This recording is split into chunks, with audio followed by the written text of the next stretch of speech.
there's been a lot of ups and downs. I didn't know anything about social media. I thought I'd start taking things seriously. In January of 2021, I made my first sale. Hello everybody, welcome back to another video by me, Jazzy Snazzy Designs. Today I thought I would talk to you guys about how I started my small business.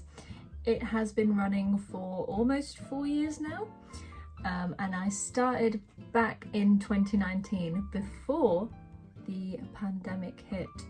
So it's been a while, and there's been a lot of ups and downs and a lot of it's been a big learning process for me, and it's been nice and educational. I've learned a lot from it and I'm still learning a lot, so I thought I'd just sort of go through the history and the journey of how I got to the place that I am now. Now, as I said, it all started back in 2019, before the world was a different place. I just started going to university and I had an iPad that I would do all my schoolwork on. I had Procreate on there because I really wanted to sort of teach myself how to draw.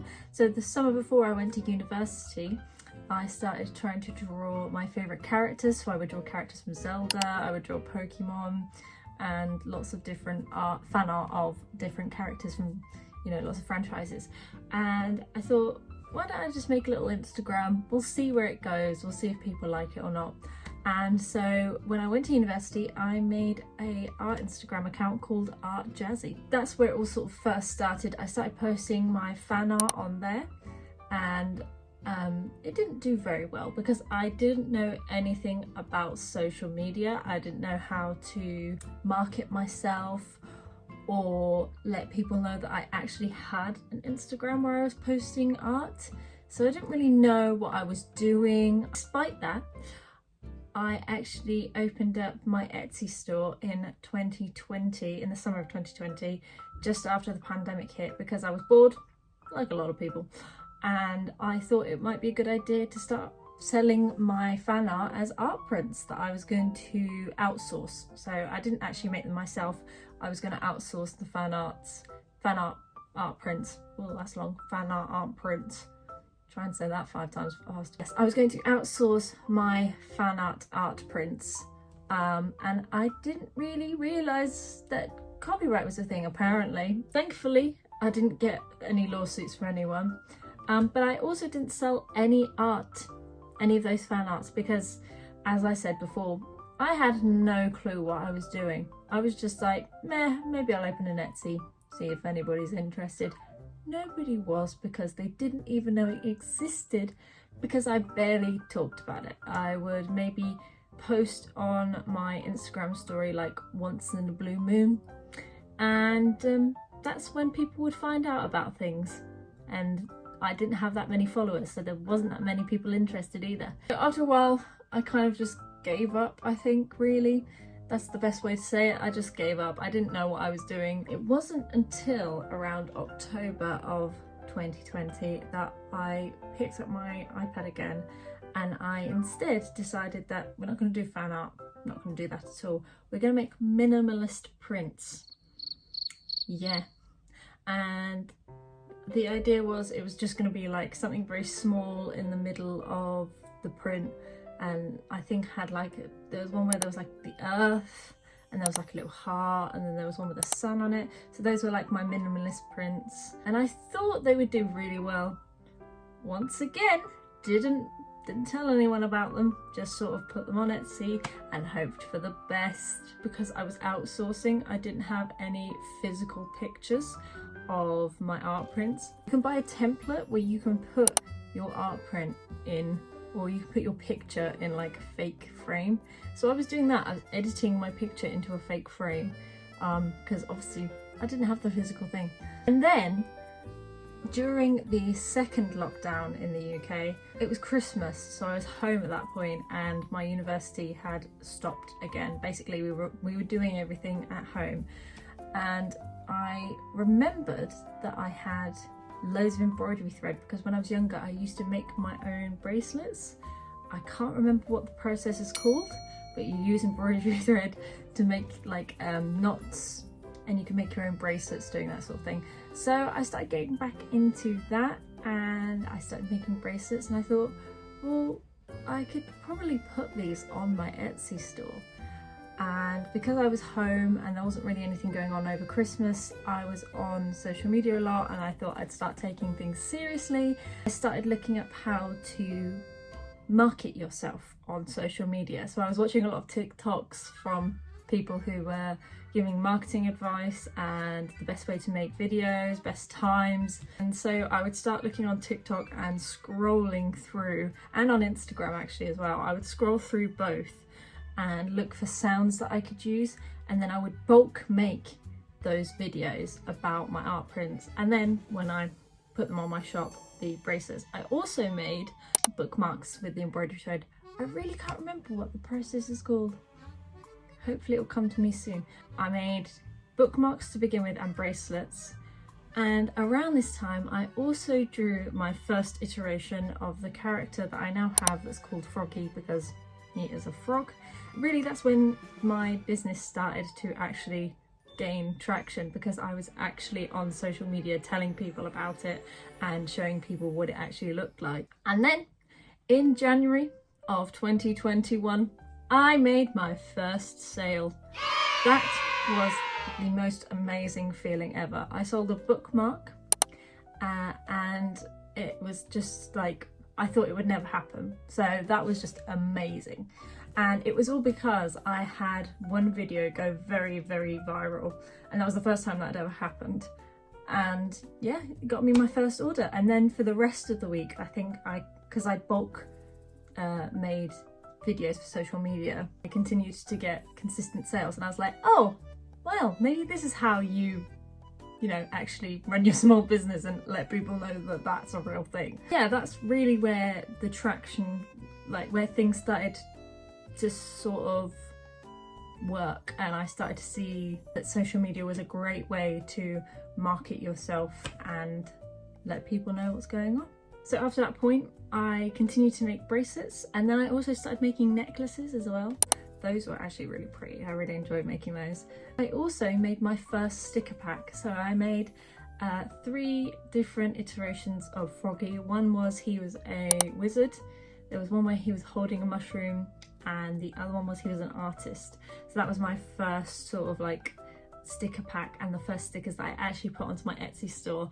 And I think that was during March time, that was around of 2021. And it's so crazy to look back and see how I used to draw my characters, especially Froggy, because he's been like the longest and the character I've drawn the most and the one I've drawn for the longest.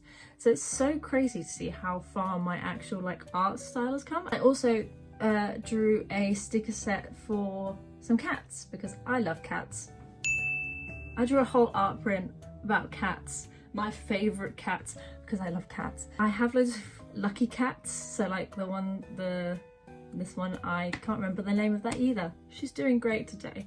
Brain's not working. But I had a lot of lucky cats, and I had one that was for wealth, I had one that was for love, and one for education. I did one of a cat graduating. I did one where a cat was sort of like holding a heart, I think. And then the last one, I can't remember what he looked like. It was just a cat holding gold or something. I'm sure I have a picture of it right here, and it's going to annoy me when I see it. But that was the first sort of like iteration of my character Callie as well, because I drew Callie graduating. So that was the first time I ever drew her as well. I released those all together and sales continued. It was around this time as well that I phased out the minimalist prints. I know I haven't talked about them in a while because they just sort of faded into the background, and I sort of phased them out at this point because I was like, nobody's buying them. I don't even have physical pictures of them because I don't own any like physical art prints of them. So what's the point? Let's just get rid of them. So after I started making the sticker packs, I got more into drawing rather than making bracelets and necklaces. I made them for a few more months, and then in the summer of 2021 I sort of decided that it wasn't really what I wanted to do anymore, because at that point I'd made actual physical art prints of my characters. and I'd made lots of individual stickers, sticker sets like I said. I'd made sticker sheets for the first time. I was sort of moving away from making sort of bracelets and making more jewelry side of things and more towards like stationery, and I didn't really enjoy it anymore. They would take probably like 5 hours each to make, so I decided to stop making those in the summer, and that is when I actually started taking up crocheting. So I actually didn't learn how to crochet until like halfway through my business, but that's become like a big part of it now, really. Funnily enough, the reason I decided to start crocheting was because I saw a crochet kit and I said to my mum, oh, that'd be really fun, and she was like, you don't know how to crochet. And I was like, I could learn, I could teach myself how to crochet, and I was just determined from that point on to just teach myself. So I watched a lot of YouTube videos. I think I started with making octopuses. I think that's the first thing I learned how to make because it was one of the first tutorials I found on YouTube.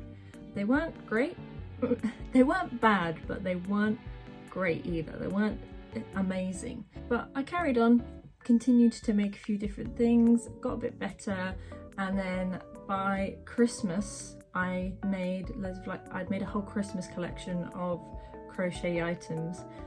So I had like a gingerbread, a snowman, and that sort of thing, and I sold out of all of them, so that was really nice. I had like a whole Christmas collection sell out for the first time, and that was absolutely great, so I was really happy about that.